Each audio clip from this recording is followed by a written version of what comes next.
Hi YouTube mates, welcome back to my channel. నా previous వీడియోలో మీకు చెప్పాను కదండి, నాకు చాలా ఇష్టమైన ప్లేస్కి వెళ్తున్నానని. ఈ పాటికే మీకు అర్థమైపోయి ఉంటుంది, అదేదో కాదండి, బీచ్కి వెళ్దాం అంటే చాలు నేనైతే హ్యాపీగా ఫీల్ అయ్యి ఓకే ఓకే వెళ్దాం అంటాను, టైంతో సంబంధం లేకుండా.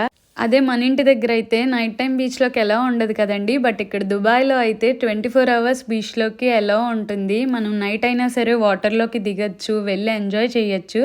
ఇక్కడ నేను మా హస్బెండ్ అయితే ఫస్ట్ వాటర్లోకి దిగాము, కాసేపు ఎంజాయ్ చేసిన తర్వాత తను చాలు ఇంక ఇంటికి వెళ్ళిపోదాం అన్నారు. బట్ నేను మాత్రం లేదు లేదు అప్పుడైనా ఇంకా కాసేపు ఆడుకొని నన్ను అని చెప్పి వాటర్లో ఫుల్గా ఒక్కదాన్నే ఎంజాయ్ చేశాను. నాకు చాలా హ్యాపీగా అనిపించింది.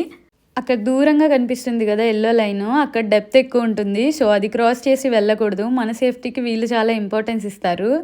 అంతా అయిపోయిన తర్వాత ఇక్కడికి వచ్చి డ్రెస్ చేంజ్ చేసుకోవడానికి చేంజింగ్ రూమ్స్ ఉన్నాయి, అండ్ వెయిట్ చేయడానికి వెయిటింగ్ ఏరియా కూడా ఉంది.